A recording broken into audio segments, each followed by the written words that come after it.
I believe in living this lifestyle. It just makes each of us better.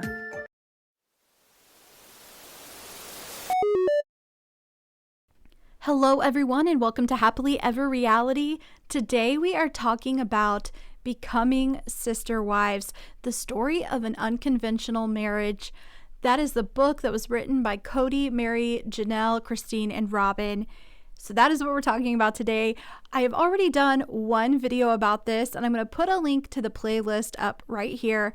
If you want to go back and watch that. I talked about the book itself and the prologue, but today we're jumping into the book. We're going to be talking about part 1, chapter 1, and part 1 of this book is called Matrimony, and chapter 1 is Meri and Kody. So this chapter has both of their perspectives on when they first got together and their marriage. So if you don't have this book, it's okay. You're still going to be able to understand what I'm talking about if you've watched the Sister Wives show. But if you do have this book and you want to add anything that I've sort of skipped over or maybe I didn't mention, go ahead and do that down below in the comments. Let's get started. So as I'm going through this chapter and talking about it, I'm also going to be putting in some clips from the show that are relevant to what we're talking about. So you're going to see a lot about Meri and Kody first getting married today. As a matter of fact, here's the first clip I'm going to put in. I was born in Northern California. We only lived there till I was about 4 or 5, and then we moved to Utah. So this chapter starts out with Meri telling about her childhood and her teen years. She says that she spent the early part of her life in California, but by the time she was 5, they moved to Utah. Now, they were Mormons, but they were mainstream Mormons. They did not practice polygamy until she was about 5 years old. And that is because her mother had a friend who was a Mormon, but then left the Mormon church because they were polygamist. So this friend of her mother's did this, left the church because they wanted to practice polygamy. Her mother began researching and trying to learn more about the principle and decided that was something she felt called to do or wanted her family to do. So they moved from California out to Utah. So when Meri was really, really little, like 5 and under, they weren't polygamist. But then when they made that move to Utah, they did eventually begin practicing polygamy. Her parents did, not her. She was little. And then what happens is they go out to Utah, and when she is 5 years old, around that time, her dad takes his first plural wife. So her dad takes on his second wife, and her mother really, really encouraged it. And this is what we see from Meri in the future, is her encouraging Kody to bring Robyn into the family and encouraging polygamy. She was okay with this. Now, the first marriage, or the first polygamous marriage that her father did, so the second wife, she only stayed married to her dad for 2 years and then divorced, and there were no children. So the first wife that Meri's parents brought into the family didn't stick around. So they wait and try again, and when Meri is 10, her father and mother bring a new wife into the family. So now there's a new second wife, and this wife sticks. Then the family just continues to grow. Here is a clip of Meri talking about that. I have lots of brothers and sisters because I did grow up in a plural family. So there's 27 of us altogether. So she talks about that in the book. She has 27 siblings, and ultimately her father took on 4 other wives in addition to Meri's own mother. Meri said she assumed that she would be a polygamist. All growing up, that's what she thought she would do because she felt like her parents seemed happy, but her parents never pushed her into it. So it wasn't a situation where she felt any pressure to do it. They were okay with her going whatever path she wanted to go. Now, when she got older, she said that she socialized more with people that practiced other religions, and she did begin to question her faith and if she would live out the principle. But then something happened. She met Kody. And so at this point in the book, it switches over to Kody talking about him coming into polygamy and learning about it. So it switches from Meri writing over to Kody. So Kody's part of this chapter starts out with him talking about how he was raised in the LDS faith. He says his parents were devout Mormons. When he turned 14, his mother decided to tell him about other types of doctrines of Mormonism that were more intense. And during this time, she explained celestial plural marriage to him. And this is what Kody says in the book. The moment my mother described the principle to me, I had a feeling that this was something I was going to follow. I had no idea how or when. I just knew. Okay, this is my perspective on this, and you guys can tell me if you disagree with me. But basically, his mother came to him when he was 14 years old and told him that he could have multiple wives. like telling a 14-year-old, like, you can have multiple girlfriends and God is gonna like it. Of course, for some 14-year-olds, this would sound like a calling to them.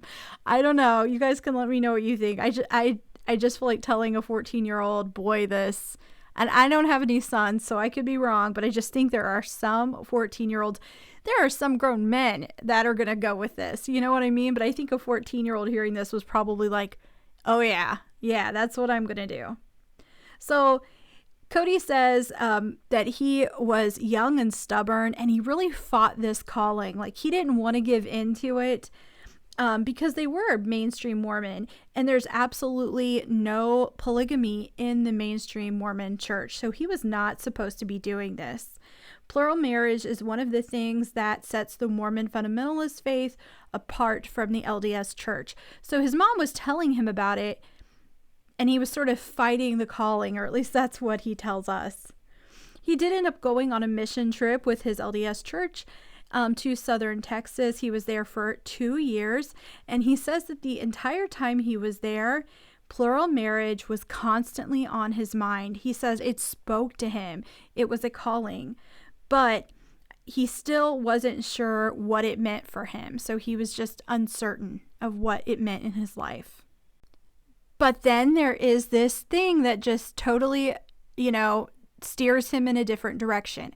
While he is on this mission trip in Texas, he gets a letter from his mother saying that they had been excommunicated from the LDS church, and they have decided to join a fundamentalist Mormon faith. So he was kind of battling this whole calling he felt like he was having because it didn't align with the LDS church. He's there on a mission trip, and now his parents have converted to a faith that accepts polygamy. So at this part of the book, Kody says, I was still too hard-headed to see it as a sign that I should follow in their footsteps. Maybe the calling wasn't a calling. Maybe all of his uncertainty was actually the voice that he should have listened to, because we know ultimately polygamy doesn't work out for him. So maybe he was confused about which feeling was actually the calling that he should have been listening to. Yeah. So we know that the future with Kody and polygamy doesn't work out that well. And it sounds like in the beginning, because of him being in mainstream Mormonism, he wasn't certain that was for him, even though he felt this call. Maybe the call was just like his own carnal desires, and he was not listening to God. But, that's just an opinion. Of course, you guys can let me know what you think about that. Now, the next thing that happens to me is really wild, and I'm sure a part of it being so shocking is because of how I was raised. Some of you will probably be like, oh, that's no big deal. But Kody's out on this mission trip. He's getting letters from his mother, and the letters talk about the new wife his dad has taken. So they join this fundamentalist church and take on a new wife in the 2 years that Kody was on the mission trip.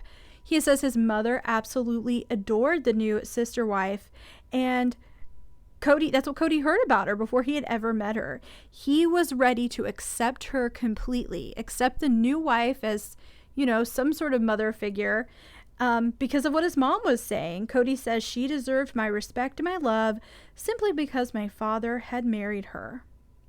So Kody goes from Utah to Texas, and then he goes back to Utah when that mission trip ends. And he said it was like this warm experience. He saw the principle of plural marriage working for his family. So it just sort of confirms what he felt was a calling to do this himself. He says he still felt some uncertainty, but he did feel like now it was attainable. He felt it could happen in his life, but he was still uncertain of what that would be like. But then something happened. He met Meri. So at this point, we go back over to Meri, and Meri writes about what it was like when she met Kody. You know, his family had switched to fundamentalism, and they were attending a new church. That was Meri's church. She said the church had been around a long time, and it was a very close-knit group. So when Kody showed up, you know, it was kind of surprising to see a new face, and he definitely caught her eye, but she was super shy.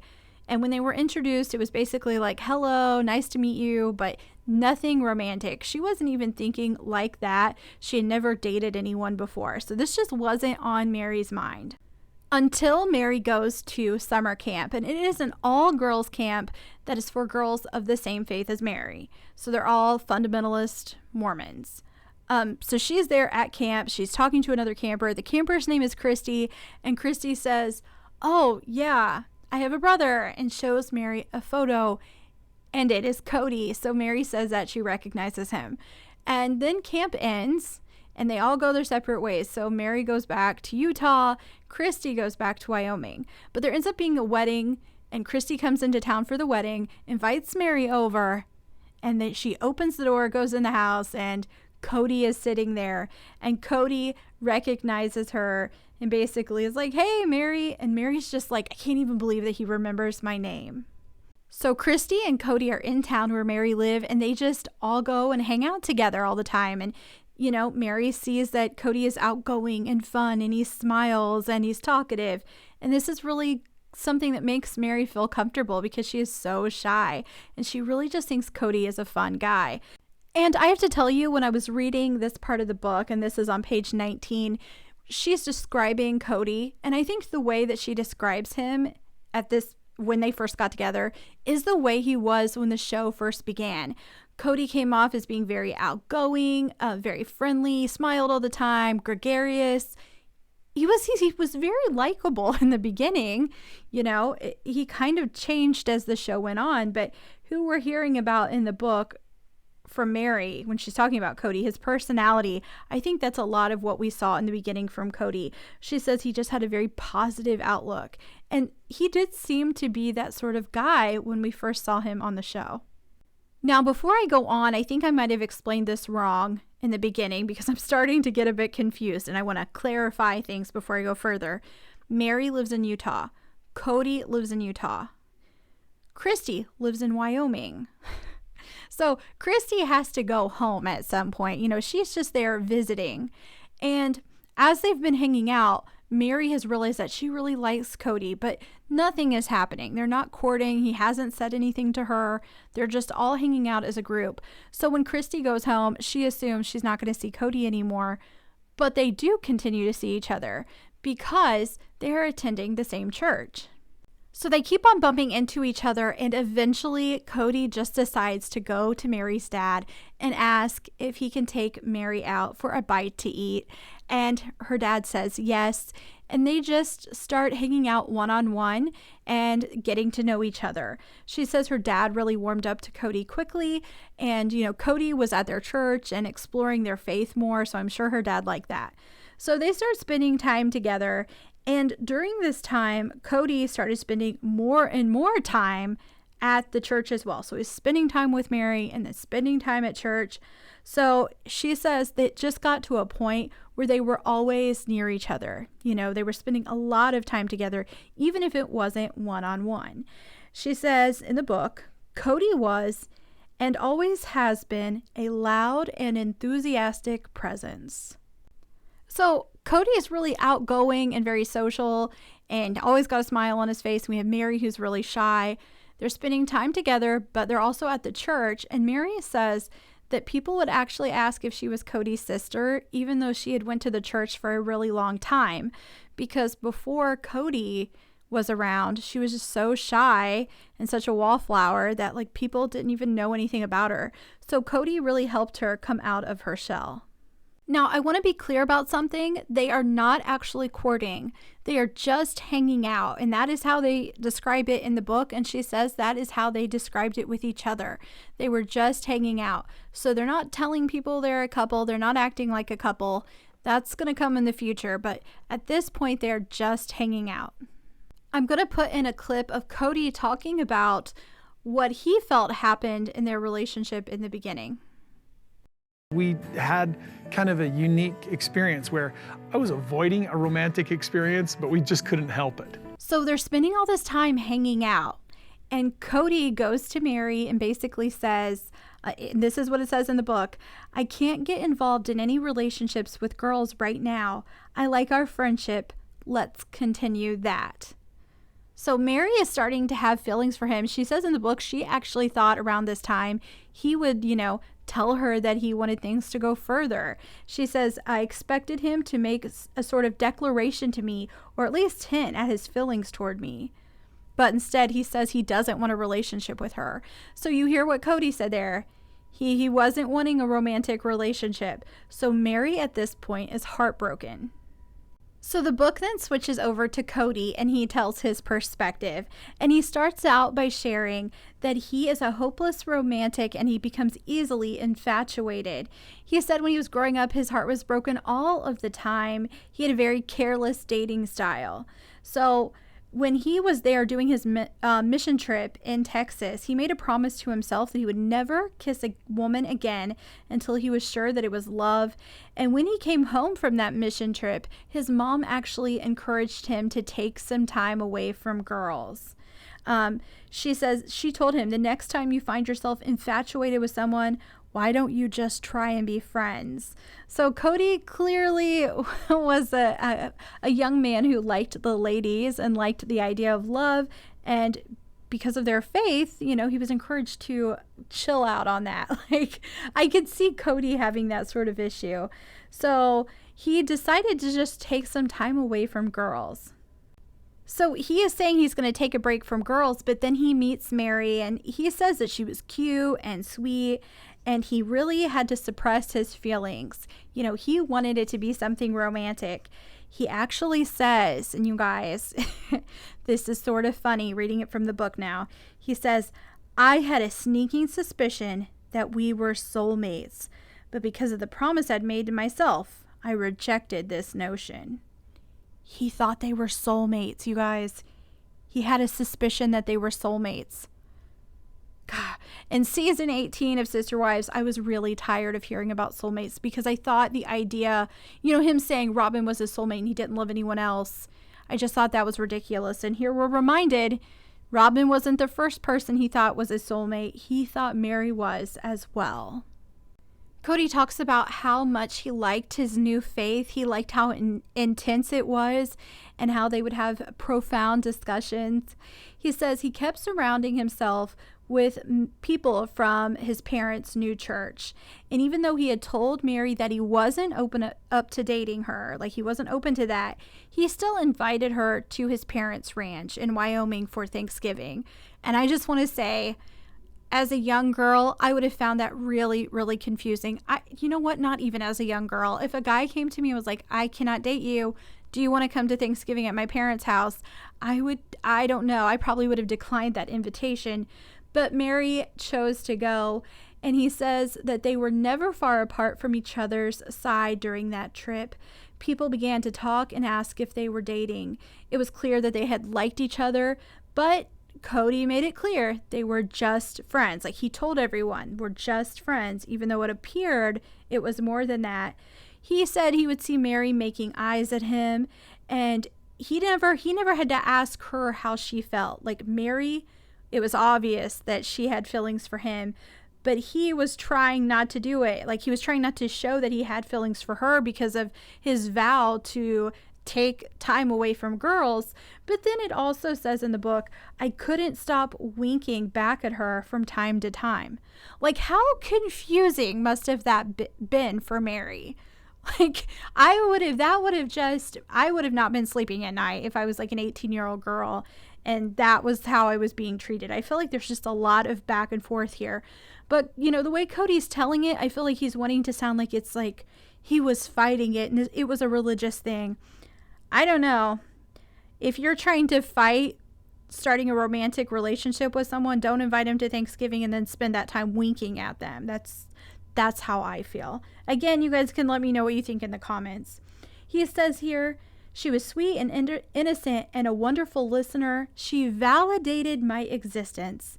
We became inseparable.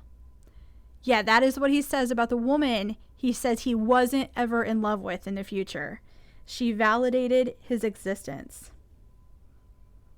So this Thanksgiving weekend wraps up and Meri heads back to Utah with some of her friends, and Kody stays there at his parents' house in Wyoming, and he starts to think more about it. He says it doesn't feel fair. He has feelings for her and she has feelings for him, but he doesn't know if he's ready for this. He doesn't want to lead her on. He's very conflicted.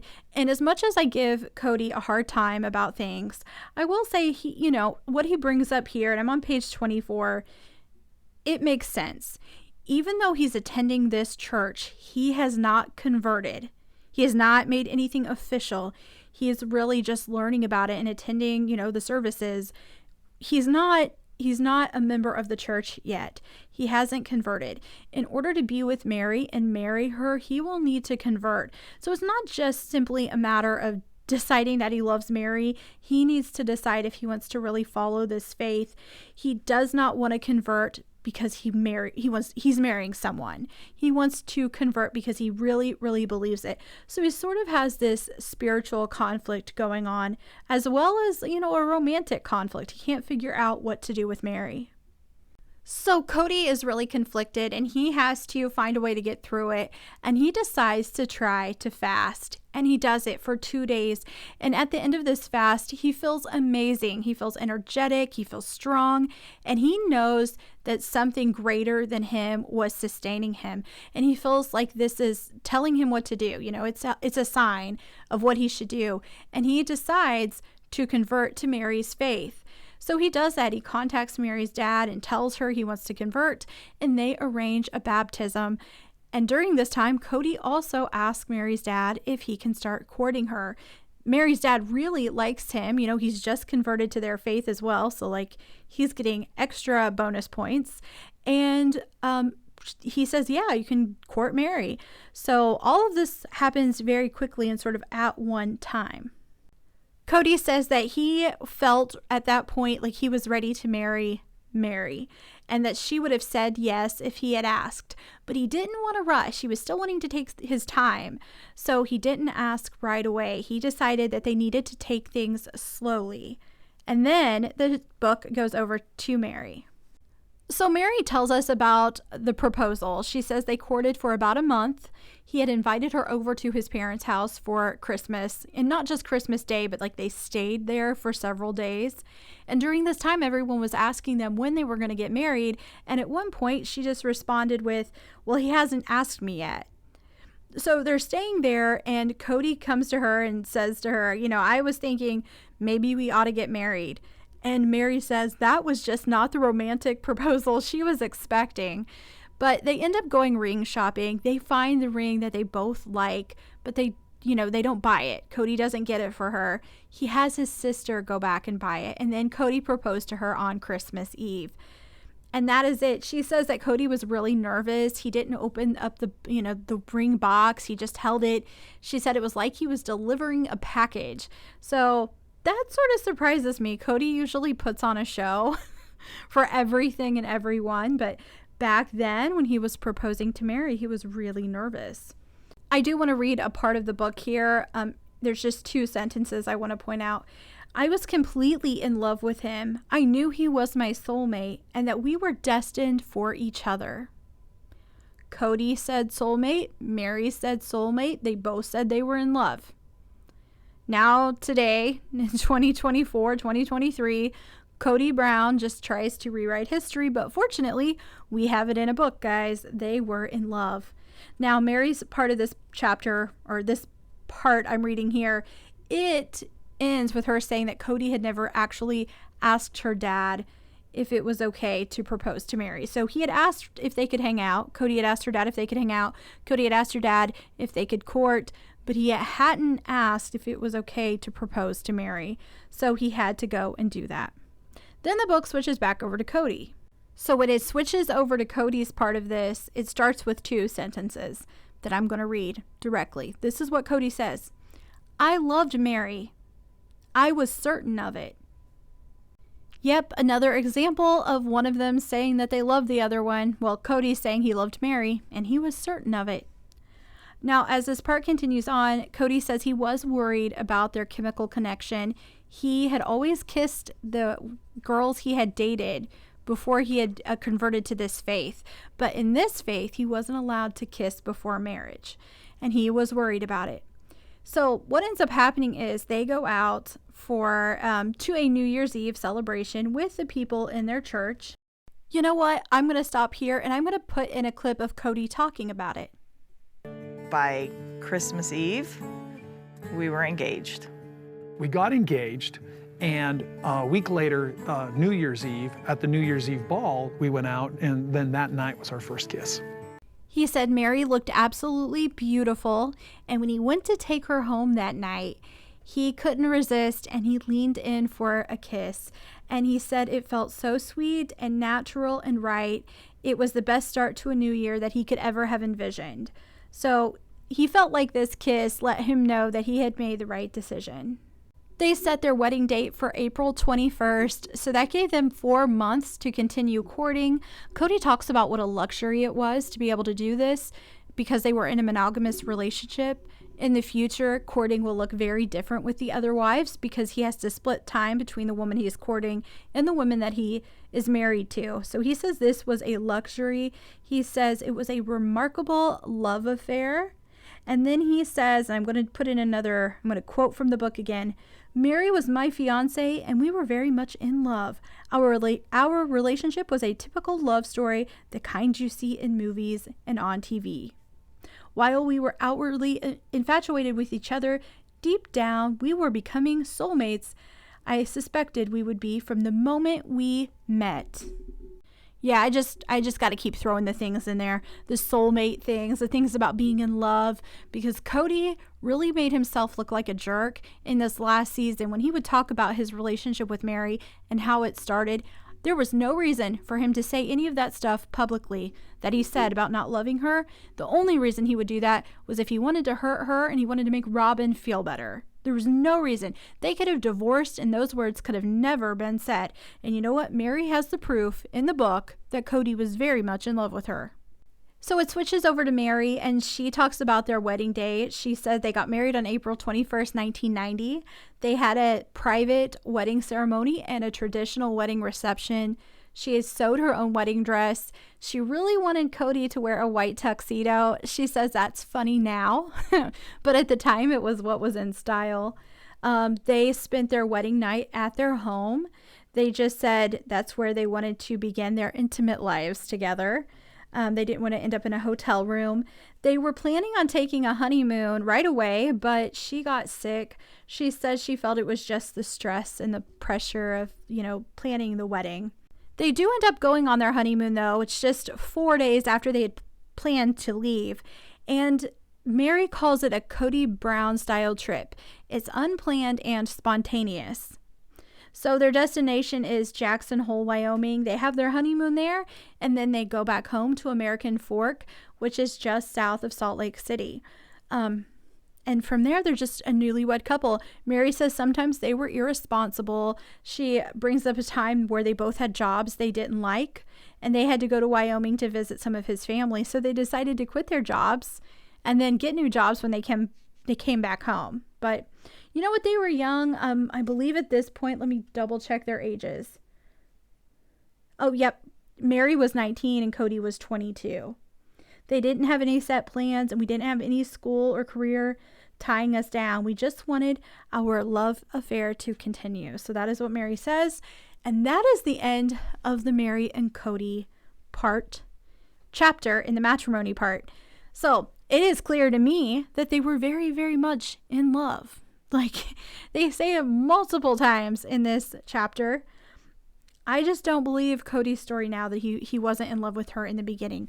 I think he might have been uncertain because he was young and it was his first time getting married and he wasn't sure he was doing the right thing. I don't think, though, he was acting. The photos of them together, they both look so happy.